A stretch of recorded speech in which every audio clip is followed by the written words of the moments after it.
Estamos de volta, caríssimos alunos e cursistas. Vamos agora à segunda competência. Vimos na primeira competência o acidente, o tipo, as causas de acidente, vimos o equipamento de proteção, seja coletiva e individual. Agora vamos ver os programas de proteção ao trabalhador. Nessa segunda competência nós vamos ver as atividades insalubres e perigosas que existem no ambiente de trabalho, o SESMIT, que é o Serviço Especializado em Engenharia, Segurança e Medicina do Trabalho, o PCMSO, que é um programa de gestão de segurança e saúde, que é o Programa de Controle Médico e Saúde Ocupacional. Vamos falar também sobre o PPRA, que é o Programa Preventivo de Riscos de Acidente, não é de redução, de riscos de acidente, e a Comissão Interna de Prevenção de Acidentes. Com isto, entendemos que os nobres cursistas de logística estarão preparados para enfrentar as situações de segurança e de saúde no ambiente do trabalho. Então vamos começar a nossa segunda competência. Atividades insalubres e atividades perigosas. Insalubridade. O que é insalubridade? São atividade ou condições do ambiente de trabalho que expõe o trabalhador a agentes nocivos à saúde, acima, naturalmente, dos limites que o corpo do ser humano tolera. E esses limites são fixados em razão da natureza do agente, natureza do risco e a intensidade com que esse risco, com que esse agente se apresenta para o ser humano, para o trabalhador. E também o tempo de exposição que o trabalhador está neste risco. Então, nós notamos que tem três fatores importantes aí. É a condição que está exposta o trabalhador a agente nocivo de saúde. Ponto. Precisa que o trabalhador esteja exposto a agente nocivo de saúde. Em três condições, quais sejam? Em condições acima do limite de tolerância, em razão da natureza do agente, intensidade e o tempo de exposição. Então, esse agente precisa atuar no trabalhador, tá certo? De forma nociva, decorrente da sua natureza, decorrente da sua intensidade, que vai causar até onde o corpo vai suportar, que chama-se a tolerância, limite de tolerância. E claro que isso num determinado lapso de tempo. Então, isto se caracteriza insalubridade. A insalubridade, a lei garante ao trabalhador que esteja exposto às condições insalubres a ter um adicional no seu salário. O adicional está sobre o salário do trabalhador, Claro que esse salário tem que estar expurgado algumas condições. Então, a percepção do adicional incide sobre o salário profissional do trabalhador sem algumas vantagens de cunho pessoais, que não pode estar incluso. A lei garante isso. Não é aqui nesse curso que a gente vai discutir isso. É para vocês entenderem que esse adicional é sobre o salário do trabalhador, tirado algumas vantagens de gratificações que não incidem essa gratificação, essa percepção de adicional. Agora, é percebido esse adicional até quando não for eliminado o risco. Foi eliminado o risco, não tem razão do empregador conceder esse adicional, suspende esse adicional.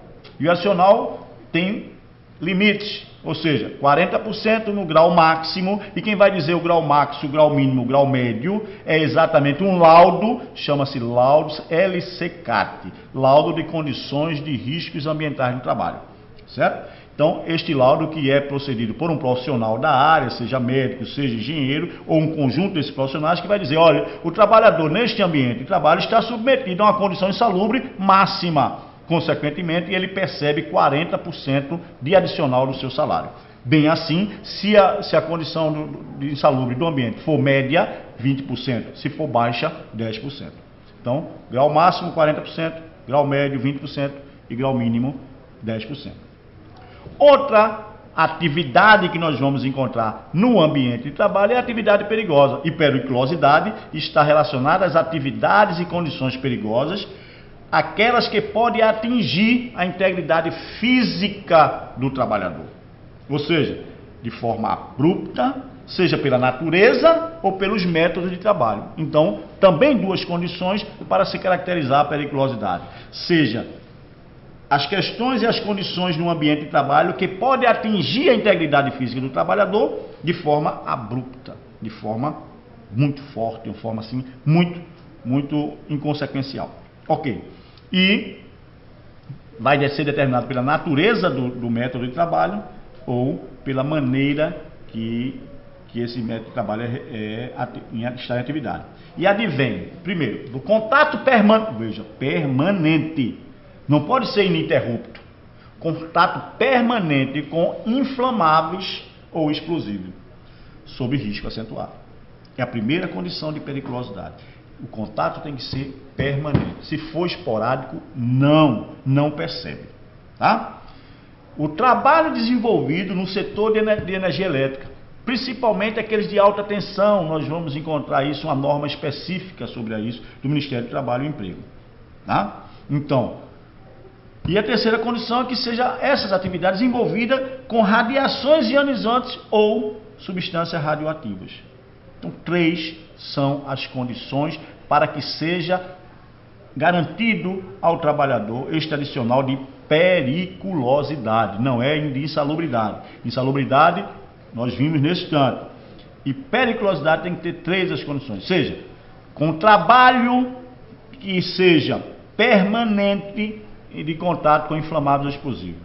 Segundo, que o trabalho seja desenvolvido no setor de energia elétrica, principalmente em alta tensão. Terceiro, que essa atividade desenvolvida seja uma atividade com radiações ionizantes ou substâncias radioativas. Qualquer uma dessas 3 classes, trabalho com inflamáveis, trabalho com energia elétrica, trabalho com radiações, elas são tidas como perigosas. E nisso faz o efeito do adicional, tem um efeito adicional no salário do trabalhador, que é de 30%, não existe agora grau máximo, grau mínimo e grau médio. 30% sobre o salário também, tá? Antigamente era sobre o salário mínimo, já foi isso resolvido em termos de tribunais, e hoje é 30% sobre o salário do trabalhador, ok? Este também é uma atividade perigosa. Ainda sobre periculosidade. Este adicional só é devido, tá certo? De forma integral, não pode ser fracionada.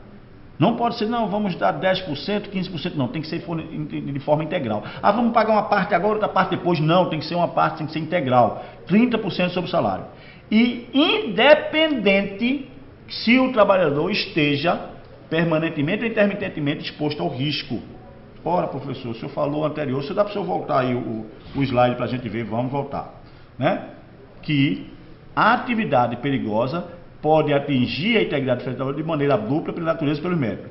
O contato permanente com inflamáveis. E agora o senhor já vem dizendo que o adicional só é devido independente na exposição permanente ou intermitente. Claro, para os contatos com inflamáveis, permanente. Para a energia elétrica e ionizantes, por quê? Porque o ionizante, ele causa resultados e efeitos depois. O risco continua, é quase continuado. Então, intermitente. Você hoje é exposto, por exemplo, que trabalha com raio-x. Vai lá, expõe-se a uma situação de raio-x e sai. Ele é intermitente. Mas o efeito no corpo é continuado. Então, por isso que aqui nós lembramos que algumas atividades podem ser intermitentes, nesses 2 casos. Ok? Então, não há nenhuma incoerência até então. Os adicionais de insalubridade, agora eu falo sobre os 2, e de periculosidade não se incorporam aos proventos da aposentadoria. E o exercício do cargo em atividade insalubre e perigosa também não reduz o tempo de serviço para a aposentadoria.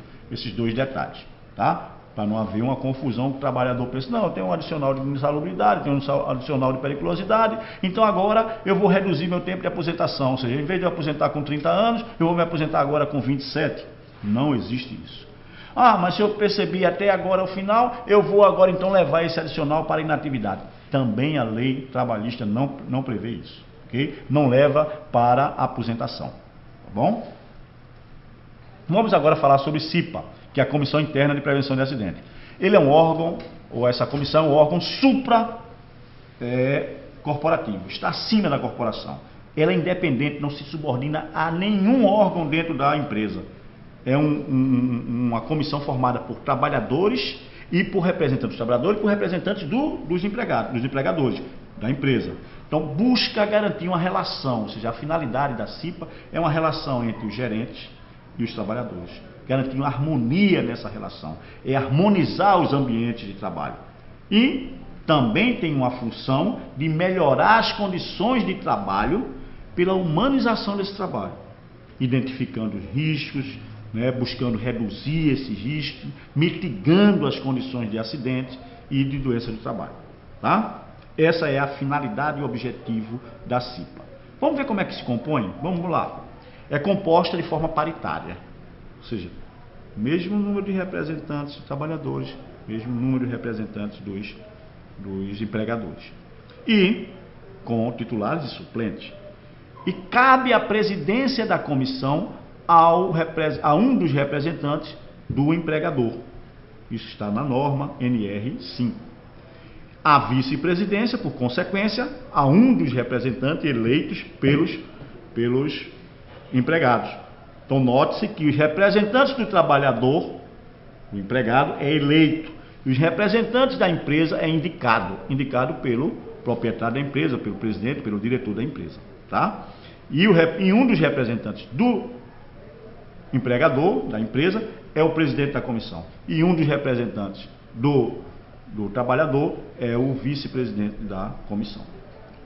A quantidade de membros, como é, professor? Isso vai depender da quantidade de trabalhadores que tem a empresa. Isso é proporcional. Tem uma tabelazinha lá na NR, tá bom? Que não é objeto do nosso estudo para a logística. Para o curso de segurança do trabalho, aí é objeto de estudo, sim. Os membros da CIPA, ele tem mandato de 1 ano e podem ser renovados por igual período, por mais 1 ano. E também, na hora que são eleitos, no momento que são candidatos, inscreve-se para ser candidato o trabalhador. Até o momento que termina o mandato, eles têm o chamado garantia da estabilidade de emprego. A estabilidade provisória, e é uma garantia, tá? Não pode ser demitido a não ser por justa causa. E se for demitido sem justa causa, vai ter indenizações, etc, etc, etc. Tem todo um monte de direitos, um monte de penalidades que a empresa vai sofrer por conta deste ato arbitrário. Quais são as principais atribuições dos cipeiros, como é chamado, as pessoas que participam da CIPA? Primeiro, identificar os riscos e processos de trabalho, elaborando um mapa de risco. Tá? Segundo, elaborar um plano de trabalho que possibilite uma ação preventiva para a solução dos problemas, para a redução desse risco e para garantir a segurança e a saúde do trabalhador. Terceiro, colaborar no desenvolvimento da implementação do PCMSO e do PPRA, ou seja, do Programa de Controle Médico e Saúde Ocupacional, PCMSO, e do Programa de Prevenção de Riscos Ambientais. E outra que eu intitulo de extrema importância, promover junto com o SESMIT, o Serviço de Engenharia Especializado de Engenharia de Segurança e Medicina do Trabalho, a CIPAT. A CIPAT é a Semana Interna de Prevenção de Acidentes do Trabalho. E as campanhas preventivas à AIDS, que é exatamente uma doença que nós vamos encontrar também e muito no ambiente de trabalho. Tá? Vamos falar agora sobre o SESMIT, que é o Serviço Especializado de Segurança, de Engenharia e Segurança e Medicina do Trabalho. Esse serviço é um grupo de profissionais da própria empresa. Aí sim, este serviço é subordinado a um órgão da empresa, faz parte da estrutura da empresa, diferente da CIPA. A CIPA não faz parte da estrutura da empresa, apesar de obrigatória. Nós vimos logo no começo, no histórico, viu? Que a partir de 1968 foi obrigatória nas empresas. A CIPA é obrigatória, mas não faz parte da estrutura da empresa. É um grupo de trabalhadores, que é o grupo de trabalhadores da empresa, que se juntam para organizar-se no sentido da prevenção de acidentes. Tá? Já o SESMIT não, faz parte da estrutura da empresa. É um grupo de profissionais voltados à área de medicina e segurança do trabalho, formado dentro da própria empresa ou através da empresa, quando a empresa não tem, ela contrata. E nesse contrato, as pessoas vão trabalhar para que seja identificado, minimize, reduza e neutralize os riscos que tem, né, ambientais. Tá? Esta é a finalidade do SESMIT. O SESMIT deve ser dimensionado de acordo com a gradação do risco. A CIPA, de acordo com o número de funcionários. A SESMIT, de acordo com o risco que tem a atividade desenvolvida na empresa. Tá? E também o número de empregados. Duas condições para se dimensionar o SESMIT: número de empregados e o risco que tem da atividade laboral. A CIPA, basta o número de empregados. Ok? A chefia deste órgão, que aí é um órgão desse serviço, é de um profissional especializado da área. Seja engenheiro, seja médico, seja a enfermeira do trabalho, seja o técnico de segurança do trabalho. Mas obedecendo, claro, se tem um engenheiro do trabalho, não pode um técnico de segurança do trabalho chefiar esse setor, vai ser chefiado pelo engenheiro. Se tem um médico do trabalho, não pode a enfermeira do trabalho chefiar esse setor, vai ser pelo médico. Pela graduação do conhecimento e pela importância dentro da própria empresa, da estrutura da empresa. Tá? Então, a chefia caberá ao engenheiro de segurança ou médico do trabalho, ao enfermeiro do trabalho ou ao técnico de segurança do trabalho. As principais atribuições e competências desse serviço: determinar a utilização pelo trabalhador de EPI. Então tem que o tempo todo estar fiscalizando se o trabalhador está em uso de um EPI. E aí tem poder de determinar, porque é um órgão da empresa. Colaborar, nos projetos e na implantação de novas instalações físicas e tecnológicas na empresa. Para poder, inclusive, conhecer esses novos processos, essas novas instalações e orientar e treinar o trabalhador para o uso desses novos processos tecnológicos, novas instalações. Manter permanentemente o relacionamento com a CIPA. Importantíssimo, que é uma representação independente da empresa, né? Além de apoiá-la, treinando, atender às suas necessidades. Promover a realização de atividades de conscientização, como educação, orientação voltada para a prevenção de acidentes do trabalho e doenças ocupacionais. Esta também é uma das importantes atribuições do SESMIT. Agora vamos falar do Programa de Controle Médico de Saúde Ocupacional. Tem por objetivo esse programa promover a preservação da saúde do trabalhador e desenvolver e elaborar, implementar dentro da empresa, com base principalmente em dois outros programas, que é o Programa de Prevenção de Riscos Ambientais e, na Construção Civil, o Programa de Controle de Meios e Ação de Trabalho, né? E Acidente de Trabalho, que é na Construção Civil, PCMAT, que existe uma norma específica, que não é o caso aqui da logística da gente tratar. Tá? Este Programa de Controle Médico e Saúde Ocupacional, ele vai se revestir de uma importância muito grande na empresa, principalmente quanto à saúde do trabalhador. E note que logo de início, a própria norma faz com que se implante esse programa, que é obrigatório, e que dentro desse programa tenha um monte de exames necessários, e quem é trabalhador sabe que já passou por esse exame. Por exemplo, são exames médicos obrigatórios para a empresa que o PCMSO, que é a norma NE7, exige, que é o exame admissional. Todo trabalhador, antes de entrar, ser admitido, antes de assinar a carteira, tem que apresentar um exame admissional, que ele vai numa clínica especializada em saúde do trabalhador e recebe de lá um laudo médico sobre o seu exame admissional. Esse exame admissional, apesar de que muitas vezes é pago pelo trabalhador, mas é ressarcido pela empresa. Então, é obrigação da empresa fornecer e gratuitamente. Então, quem entra na empresa, esse exame admissional, a empresa é obrigado ela ter, e ela que banca os custos desse exame. Também vamos encontrar os exames periódicos. Esses exames são feitos a cada tempo, dependendo da atividade que a empresa tem. Se é uma empresa, por exemplo, de mergulhadores de tubulações submersas, subaquáticas, que existe uma atividade insalubre, uma atividade perigosa, uma atividade que chama-se compensação orgânica de mergulhadores, por exemplo. Esses mergulhadores, esses profissionais têm que passar por exames periódicos. Ou pessoas que trabalham em caldeira, em alta temperatura, os trabalhadores têm que passar por exame periódico para acompanhamento da saúde do trabalhador e identificar possíveis doenças do trabalho ou profissional, para se evitar que essas doenças se alastrem e afetem a saúde do trabalhador. Então, por isso que tem esses exames periódicos. Nós vamos também encontrar outro tipo de exame, que é o exame de retorno ao trabalho. Que exame é esse? É aquele que o trabalhador foi afastado por mais de 30 dias, não é menos de 30 dias, porque até 30 dias tem férias, por exemplo, esse afastamento não precisa fazer um exame de retorno, mas foi afastado mais de 30 dias, precisa ter um exame para que o trabalhador retorne ao trabalho nas condições de saúde que o trabalho exige e seja até muitas vezes readaptado à sua condição de trabalho, tá?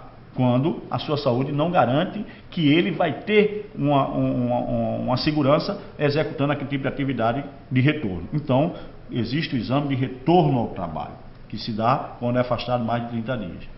E o exame de mudança de função.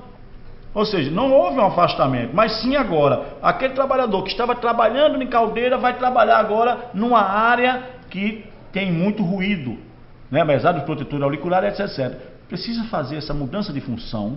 Quando houver uma mudança de função, que haja uma atividade que exige uma condição de saúde, uma condição física do trabalhador, precisa ser feito o chamado exame médico de mudança de função. E nesse caso, terá alguns exames específicos. Se a função for trabalhar mais com a questão auricular, aí você tem que ter um exame de audição, né? E por aí tem outros tipos de exames específicos que a medicina conhece para dizer que aquele trabalhador está apto ou não está apto para aquela nova função, tá? Esses são os 4 exames obrigatórios e pagos pela empresa. Não é o trabalhador que vai arcar com essa despesa, tá? E finalmente o exame dimensional. Do jeito que você, quando entra na empresa, o trabalhador quando entra na empresa tem um exame de saúde admitindo, aquele trabalhador quando sai da empresa também tem um exame de saúde dimensional, para a empresa se assegurar de que o trabalhador retornou à sua atividade no mercado de trabalho, voltou ao mercado de trabalho nas condições de saúde do qual entrou, na normalidade, tá? Bom, o PCMSO a quem compete? Compete ao empregador garantir a elaboração e a efetiva implementação do PCMSO. É obrigação da empresa. Custear sem ônus nenhum ao empregado, eu já disse isso, todos os exames do PCMSO exigem. Indicar, dentre os médicos do SESMIT, um coordenador por PCMSO. Mas se não tiver médico no SESMIT, aí ele contrata um e indica isso. Inexistindo médico no trabalho na localidade, o empregador poderá contratar um médico de outra especialidade para coordenar o PCMSO. Tá? Mas é preciso ser um médico que se coordene esse programa. Bom, ainda sobre o PCMSO, e finalizando ele, o relatório anual, que é um documento muito importante do PCMSO. Ele relata como é que está a condição de saúde do trabalhador naquela empresa. E é um relato anual, que deverá ser discutido junto com a CIPA, para que a CIPA tome conhecimento e os empregados também conscientizem de quais são os fatores que estão levando a algumas questões de risco de saúde do empregado. Tá? Então, é importantíssimo isso. E deve estar à disposição, vou voltar, deve estar à disposição da inspeção do trabalho, tá? Do profissional da fiscalização do Ministério do Trabalho. Este relatório anual. Bom, falaremos agora da prevenção de riscos ambientais. Antes de falarmos do programa de prevenção de riscos ambientais, que é o PPRA. A prevenção de riscos ambientais, ela é nada mais do que os riscos que o ambiente de trabalho traz ao trabalhador, seja por agente físico, seja por agente químico, seja por agente biológico, seja por ergonomia, questões ergonômicas e de acidente de trânsito. A norma do PPRA fala em três agentes de risco, que é o físico, o químico e o biológico. A doutrina já acrescenta mais esses outros 2 riscos, que é o risco ergonômico e o risco de acidente ou mecânicos. Nós vamos entender por que esses 2 e que eu entendo muito importante, apesar da lei ainda não estar atualizada com essas 2, porque é a norma NR 9. Que podem trazer ou ocasionar danos à saúde do trabalhador, seja pela natureza do agente, a concentração que ele tem no ambiente, a intensidade e o tempo de exposição. Então, esses 4 fatores, natureza, a concentração, a intensidade e o tempo de exposição, é que vai exatamente determinar quais são as providências que devem ser tomadas em relação à prevenção dos riscos ambientais. E quais são esses tipos de riscos que vamos estudar agora? Primeiro, os riscos físicos. gerado por máquinas ou condições físicas do local de trabalho. Do tipo ruído, vibrações, né? A pessoa que trabalha lá no maquinário, quebrando o asfalto, por exemplo. Aquilo é uma vibração intensa, aquilo provoca naturalmente um processo, reação no corpo, que pode trazer doença do trabalho, pode trazer algum tipo de doença adquirida, tá? A vibração, radiações ionizantes e não ionizantes, o frio, o calor, a pressões anormais de umidade, todos são exemplos de riscos físicos. Os riscos químicos são as substâncias químicas que podem ser absorvidas pelo corpo, do tipo poeira mineral, poeira de vegetais, poeiras alcalinas, fumos.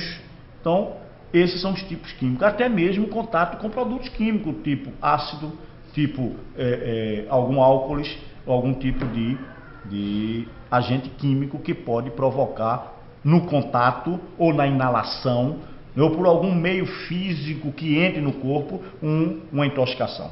Então, pode o agente químico entrar pela aeração, pela respiração, pelo contato, tá certo? Pela própria luminosidade local.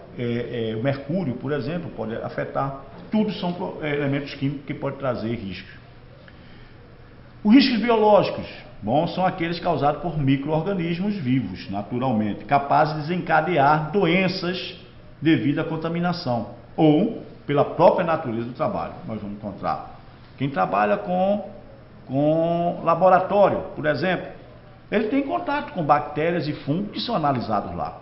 Então essas bactérias, esses fungos, os vírus e outros do trato de micro-organismos vivos, né, nós vamos encontrar os riscos biológicos. Bom, deixamos esses outros dois que exatamente são derivantes, mas é um risco que está muito presente. O ergonômico vai de acordo com o arranjo ambiental. Por exemplo, a cadeira que você senta no ambiente do trabalho pode lhe trazer algum desvio de coluna, algum torcicolo, algum resultado ao seu corpo de dano à saúde. E esta não é um resultado de um agente químico, não é um resultado de um agente físico, não é um resultado de um agente biológico, e sim um resultado das condições de trabalho que vão trazer normalmente alerta. Ou seja, você não apoia direito suas mãos quando vai fazer a parte de digitação no computador, aí vai causar ler no punho, ou seja, algum tipo de atividade que venha acontecer. Ou seja, as condições do trabalho, ou seja, a postura, né? A monotonia, a pessoa trabalha naquele ambiente monótono, que não tem atividade, aí ele causa aquela ação da leseira, a pessoa fica assim, lesa. Então, todos esses tipos de riscos que provoquem, né, saúde do trabalhador, que não estejam compilados naqueles outros textos que nós falamos, por exemplo, a fadiga. A fadiga é resultado e provoca risco de acidente. Né? Os trabalhos pesados de esforço repetitivo, nós já vimos. Tá? E, finalmente, o quinto risco, que é o risco mecânico de acidente. Esse dado pelas condições físicas e tecnológicas impróprias. Por exemplo, o arranjo físico inadequado, a máquina de equipamento sem proteção. Ou seja, tem máquina lá que trabalha motriz, não tem vai trabalhar uma serralheira, uma máquina que serra madeira. E não tem uma proteção para a serra vem ali, vem saltar. Ali é um risco mecânico que pode provocar acidente. A própria iluminação inadequada, ela é um risco da característica de acidente, ou defeituosa. O risco de ocasionar incêndio, por exemplo, não está, a não ser na questão do risco de acidente. Tá? Esses são os 5 riscos. Vamos agora conhecer o programa de prevenção de riscos ambientais. Qual é o objetivo desse programa? Preservar a saúde e a integridade do trabalhador, obviamente, frente aqui aos riscos ambientais. Este é o objetivo. E este PPRA, ele é obrigatório na empresa, inclusive em instituições de ensino, instituições públicas. Ele depende, tal qual depende a CIPA e depende o SESMIT, do número de empregados. E note que está muito próximo ao SESMIT, que não só do número de empregados, mas também do grau de risco da atividade. O SESMIT, a sua composição depende do grau de risco da atividade e do número de empregados. A PPRA, a mesma coisa. O programa depende da quantidade do programa, como vai ser desenvolvido esse programa, de acordo com o número de empregados e da atividade de risco. Qual é a estrutura mínima? Primeiro, para um PPRA, planejamento anual, constando metas, prioridades e cronogramas. Segundo, a estratégia e metodologia da ação para o programa. Como é que nós vamos agir para reduzir ou para minimizar ou para neutralizar os riscos ambientais? São as estratégias e quais são os métodos que nós vamos utilizar. Isso faz parte do programa. A forma de registro dos riscos ambientais, a sua manutenção e a divulgação desses dados. Como é que nós vamos registrar os riscos, trazer esses dados? Como é que nós vamos tratar esses dados? Como é que nós vamos divulgar? Porque não adianta você levantar os riscos ambientais e não divulgar quem está exposto ao risco. Tem que divulgar ao trabalhador, através da CIPA. Por isso, muito interligado a CIPA com o PPRA e com o SESMIT.